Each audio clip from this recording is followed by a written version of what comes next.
जी, अस्सलाम वालेकुम। Welcome to Pakistan stock नेटिक। उम्मीद है कि आप तमाम दोस्त खैरियत से होंगे और आज का दिन भी ट्रेडिंग के हवाले से अच्छा गुज़रा होगा। हमारी जो है जी वो रजिस्ट्रेशन ओपन है, जो कि यकम तारीख से लेकर 5 तारीख तक ओपन रहेगी। अगर आप हमारे साथ मिलकर काम करना चाहते हैं, तो इस नंबर पर व्हाट्सएप फ़रमाइए और डिटेल्स वगैरह जो है वो आप पूछ लीजिए। आज जो है वो मार्केट ने सिर्फ़ 80 पॉइंट्स जो है वो निकाले हैं, 74।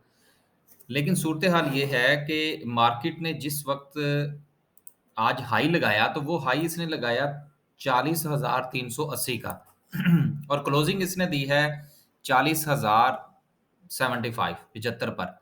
तो एट एन एवरेज जो है 300 पॉइंट्स जो हैं, वो आज मार्केट ने अपवर्ड मूवमेंट तो ली, लेकिन उसके बाद जो है वो मार्केट वहाँ पर सस्टेन नहीं कर पाई। लिहाज़ा मार्केट जो है ये मुकम्मल तौर पर मुख़्तलिफ़ किस्म की अफ़वाहों की ज़र्द में है और कुछ ऐसी अफ़वाहें भी गर्दिश कर रही हैं जो कि शायद मुल्क के हवाले से बहुत ज़्यादा ख़तरनाक साबित हो सकती हैं। मैं उनका ज़िक्र इसलिए जो है वो यहाँ पर करना मुनासिब नहीं समझता, क्योंकि शायद अभी जो है उनके बारे में बात करना मुनासिब नहीं होगा। क्योंकि अगर वो एक अफ़वाह ही सिर्फ़ साबित हुई, तो शायद मेरे बात करने से जो इस वक़्त पैनिक जनरेट हुआ है, शायद उसमें मज़ीद इज़ाफ़ा हो जाएगा। तो मेरा ये ख़्याल है कि जब तक वो ख़बर नहीं बनती, इससे ज़रा परहेज़ ही करना चाहिए। आगे चलते हैं और दीगर जो सेक्टर्स हैं, उसका जायज़ा लेते हैं। ऑल शेयर्स की बात करें तो इस इंडेक्स में 45 पॉइंट का इज़ाफ़ा है। केएमए 30 की बात करें तो 164 पॉइंट निकले हैं। आज मार्केट में कुछ ख़ास जो है वो लेन-देन नहीं हुआ।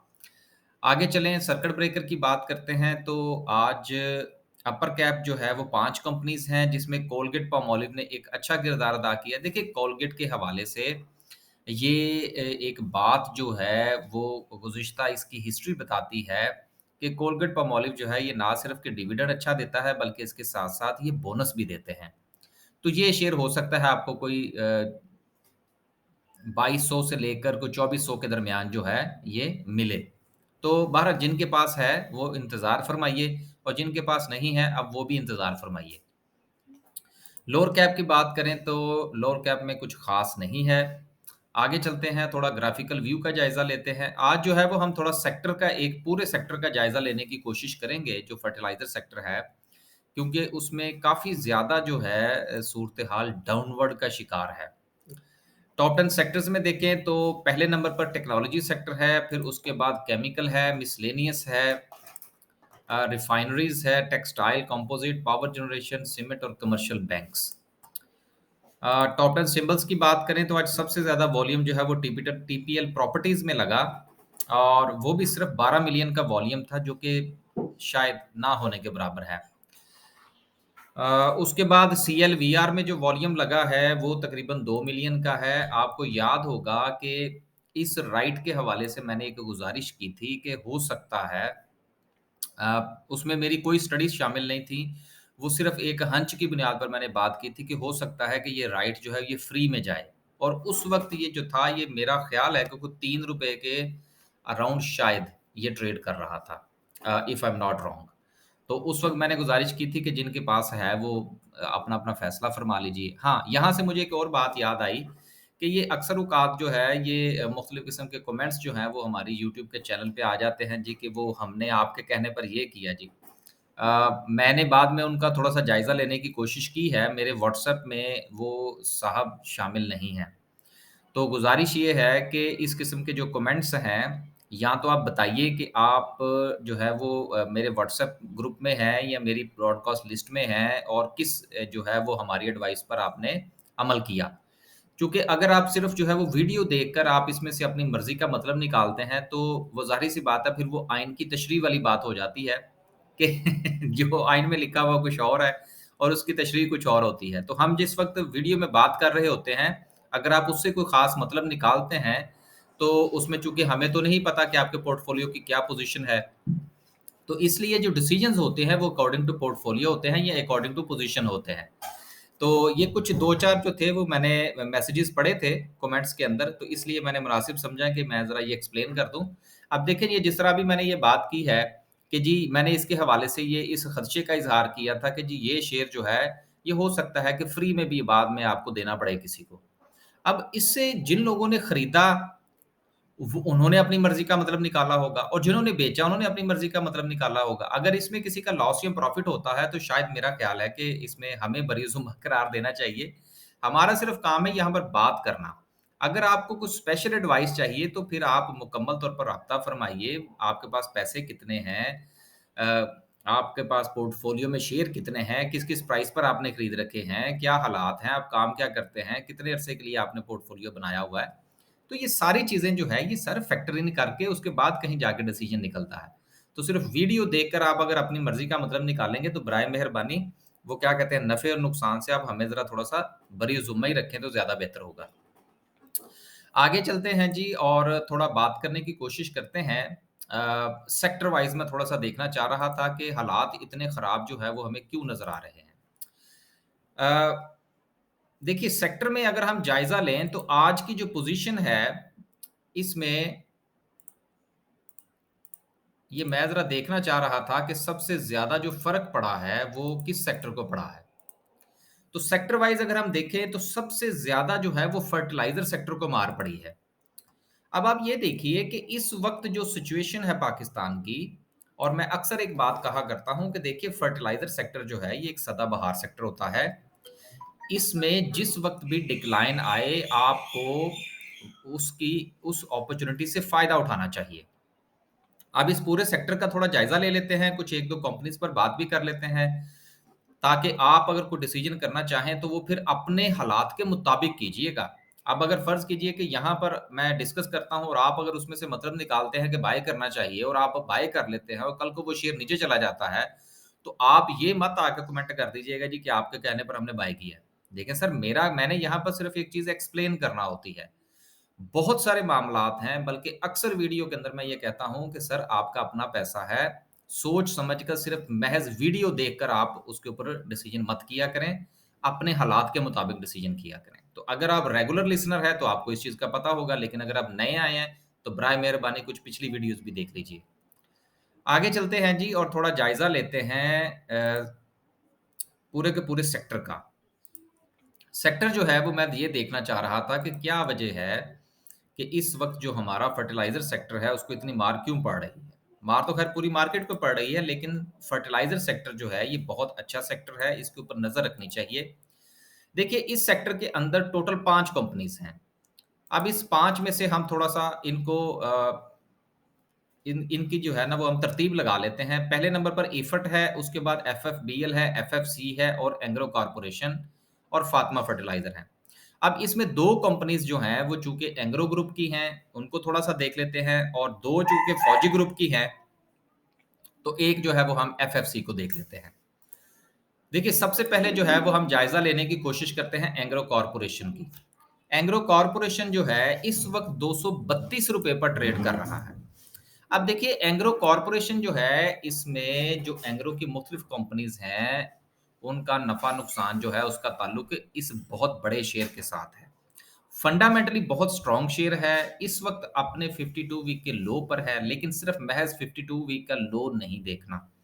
इसके साथ-साथ आपने 2-3 चीज़ें और भी नज़र में रखनी है। नंबर 1 कि इनका जो एंग्रो का जो टर्मिनल है एलएनजी का उसमें आपको ये इस चीज़ का अंदाज़ा होना चाहिए कि हमारे पास इस वक़्त एलएनजी के हवाले से जो इम्पोर्ट है वो तकरीबन ना होने के बराबर है।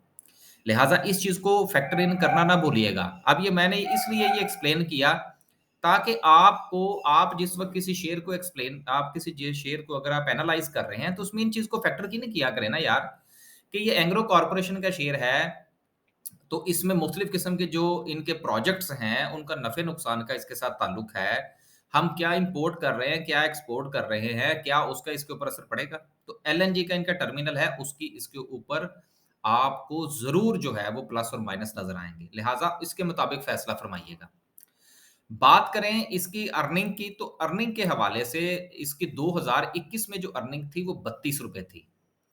और अगर हम इस वक़्त देखें तो 2 पहले क्वार्टर का रिज़ल्ट जो इसका आया है वो तकरीबन कोई ₹12 का है।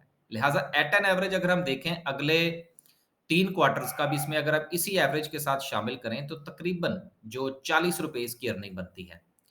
जबकि पिछले साल इसकी जो अर्निंग थी वो ₹32 थी। लिहाज़ा अगर उसके अकॉर्डिंगली भी अगर हम देख लें कि अगर ये ₹32 अर्निंग लेने में भी कामयाब हो जाता है, तो ₹32 अर्निंग के साथ फिर भी जो इसकी फेयर प्राइस निकलती है इस शेयर की वो ₹320 निकलती है। अब ये मैं आपको सिर्फ़ एक सादा तरीके से समझाने की कोशिश कर रहा हूँ, तो बराए मेहरबानी मैं बार-बार इस चीज़ का लफ़्ज़ इस चीज़ को बताने की कोशिश कर रहा हूँ कि आपने फ़ैसला अपने हालात के मुताबिक करना है। और इस वक़्त ये शेयर जो है वो ट्रेड हो रहा है ₹232 के ऊपर। लिहाज़ा इसमें एक ₹100 जो है वो हमें जो है वो आने वाले दिनों में नज़र आ सकता है। लिहाज़ा एक तो इस ये चीज़ हो गई। अब हम चलते हैं दूसरी तरफ। और दूसरी कंपनी जो है वो है एफएफसी। एफएफसी जो है वो इस वक़्त ट्रेड कर रहा है ₹103.38 के ऊपर। अब अगर हम इसके फाइनेंशियल्स को देखें, तो 2021 में इसकी जो अर्निंग थी वो थी ₹17। क्वार्टरली अगर हम जायज़ा लें तो इसके इस वक़्त 2 क्वार्टर्स की अर्निंग जो है वो तकरीबन अराउंड कोई साढ़े 7 है। चलें अगर हम इसको ₹8 भी कंसीडर कर लें और अगले 2 क्वार्टर्स की अर्निंग भी अगर हम ₹8 कंसीडर कर लें, तो इसकी अर्निंग बनती है तकरीबन ₹16। अब ₹16 की अर्निंग के साथ ये शेयर जो है इस वक़्त ट्रेड हो रहा है ₹100 के ऊपर, ₹103.38 के ऊपर। लिहाज़ा अगर ये शेयर जो है ये ₹100 के करीब अगर हमें मिलता है, तो मेरा ज़ाती तौर पर ये ख़्याल है कि हमें इसके ऊपर थोड़ी-सी नज़र रखनी चाहिए। आगे चलते हैं और आखिरी शेयर जो है जिसका जायज़ा लेने की कोशिश करते हैं वो है ईफट का। देखिए ईफट इस वक़्त जो है वो 77 पर ट्रेड कर रहा है, इसको मार पड़ी है, ये ₹100 से नीचे आया है। इसके फाइनेंशियल्स पहले देख लेते हैं। 2021 में इसकी अर्निंग थी ₹15.78। क्वार्टरली अगर हम जायज़ा लें तो इस वक़्त इसकी 2 क्वार्टर की जो अर्निंग है, वो तकरीबन कुछ साढ़े ₹5 बन रही है। लिहाज़ा साढ़े 5 को अगर आप 2 के साथ मल्टीप्लाई करें तो तकरीबन ये 11 साढ़े ₹11 अर्निंग बनती है, जो कि गुज़िश्ता साल की निस्बत थोड़ी कम होगी। लेकिन 2020 के तकरीबन अराउंड जो है ये अर्निंग आपको देगा। अब सवाल ये पैदा होता है कि अगर एफएफसी जो है वो ₹17 की अर्निंग के साथ अगर ₹100 का शेयर है, तो ईफट जो है ये ₹12 की अर्निंग के साथ अगर ये आपको ₹70 के करीब मिलता है या 65 से 70 के दरमियान मिलता है, तो मेरा ये ख्याल है कि एफएफसी की निस्बत ईफट जो है वो 65 से 70 के दरमियान ज़्यादा बेहतर ऑप्शन हो सकती है। तो ये एक छोटा-सा मैंने कंपैरिज़न आपको बताना था फर्टिलाइज़र के हवाले से और एक चीज़ ये भी याद रखिएगा कि अगर सेल्स वग़ैरह जो है वो डिस्टर्ब हुई हैं या दीगर मामलात हैं, तो सर पाकिस्तान जो है ये एग्रीकल्चर कंट्री है। इनके मामलात ऊपर-नीचे चलते रहेंगे, लेकिन जैसे ही कुछ थोड़ा-सा सिलसिला बेहतर होगा, एग्रीकल्चर सेक्टर को इनको कुछ ना कुछ देना पड़ेगा। आगे फैसला जो है वो आपने अपने पोर्टफ़ोलियो के मुताबिक करना है। आगे चलते हैं और आखिर में जो है वो हम डिस्कस करने की कोशिश करते हैं आज की कैंडल को। देखिए गुज़िश्ता चंद दिन से जो कैंडल्स हैं उनके ऊपर अच्छा खासा सेलिंग प्रेशर नज़र आ रहा है और मार्केट फिर दोबारा जो है वो कोई 39,000 को टच करती हुई नज़र आ रही है। देखिए मैं अपनी गुज़िश्ता चंद वीडियोज़ के अंदर एक बात कहता चला आ रहा हूँ कि देखिए इसके ज़रा थोड़ा-सा मंथली जायज़ा ले लेते हैं, बात करने में ज़रा आसानी हो जाएगी। कि देखिए इस वक़्त जो है, ये 39,000 के इर्द-गिर्द जो है वो मार्केट मंडला रही है। और आपको याद होगा कि मैंने तकरीबन मेरा ख़्याल है कि कोई 15-20 दिन पहले एक बात की थी कि सर ये जो लेवल है 39,000 का ये बहुत इम्पोर्टेंट लेवल है। और अगर ये लेवल टूटता है 39,000 का, तो ज़ाती तौर पर मैं आपको अपनी स्टडीज़ के हवाले से बताता हूँ कि उसके बाद मुझे इसके नीचे कोई सपोर्ट नज़र नहीं आती कि मार्केट कहाँ पर जाके सपोर्ट ले सकती है। मैं इसको इसलिए थोड़ा-सा खुल के बयान कर रहा हूँ ताकि आप भी इस चीज़ के जो है वो अगर आपने कोई फ़ैसला करना है तो आप अपने हालात के मुताबिक फ़ैसला कीजिए कि ज़ाती तौर पर मेरी स्टडीज़ जो हैं, वो अगर मार्केट 39,000 तोड़ के नीचे जाती है तो फिर मैं दोबारा से स्टडीज़ बनाऊँगा। इस वक़्त मेरे तकरीबन टेक्निकल और फंडामेंटल एनालिसिस जो है वो सारे के सारे 39,000 के गिर्द घूम रहे हैं और उसी की बेस पर मैं अपने तमाम डिसीजंस जो है वो करने की कोशिश कर रहा हूँ। आपने जो अपना फैसला करना है वो अपने पोर्टफोलियो के मुताबिक करना है। बस जी, आज के लिए सिर्फ़ इतना ही। आरएसआई वगैरह और टेक्निकल्स को डिस्कस करने की मैं कुछ इस वक़्त जो है वो ज़रूरत महसूस नहीं करता। तो फ़ीडबैक दिया करें और उसके साथ ये भी जो चीज़ें हैं शिकायतें वगैरह हैं वो भी ज़रूर किया करें, लेकिन वो किया करें कि शायद जिनका हक बनता है। आखिर में इस दुआ के साथ और ये आपसे इल्तमास है कि सर बहुत मेहनत की कमाई है, इसको सोच समझ कर इस्तेमाल करें। फंडामेंटली स्टोर्स जो स्ट्रॉन्ग शेयर्स हैं आप उसको देखिएगा। अगर आप हमारे साथ काम करना चाहते हैं तो आप ज़रूर आइए। ये हमारा व्हाट्सएप नंबर है और हमने थोड़ा-थोड़ा सा जो है वो शॉर्ट सेलिंग के हवाले से भी हम अपनी एडवाइस जो है वो शुरू कर रखी हैं। 2 सर्विसेज़ हैं, एनहांस है और बेसिक है। बेसिक सर्विस में हमारे पास स्पेस मौजूद है। अब बेसिक सर्विस में क्या चीज़ें शामिल होती हैं, उसमें डेली अपडेट्स होंगी बाइंग सेलिंग के हवाले से, दैट्स इट। एनहांस सर्विस जो है, इसमें मनी मैनेजमेंट होती है। हर हफ्ते जो है वो वीकेंड पे हम कॉल पे पूरा पोर्टफोलियो डिस्कस करते हैं, कितने शेयर्स हैं, किस प्राइस पर ले रखे हैं, कितने पैसे हाथ में रखने हैं, कितने इन्वेस्ट करने हैं, पूरी की पूरी पोर्टफोलियो मैनेजमेंट होती है। लेकिन ये है कि इस वक़्त एनहांस सर्विस में हमारे पास जगह जो है वो मौजूद नहीं है। उसकी वजह ये है कि वीकेंड पे थोड़ा-सा टाइम होता है, हर क्लाइंट को 15-20 मिनट गुफ्तगू करना होती है, तो इसलिए उसमें बड़े मखसूस किस्म के जो क्वांटिटी है वो हम रखते हैं। तो इसलिए एनहांस सर्विस में भी जगह नहीं है, बेसिक सर्विस में अगर आप काम करना चाहें तो आप राब्ता फरमा सकते हैं। अल्लाह हाफ़िज़।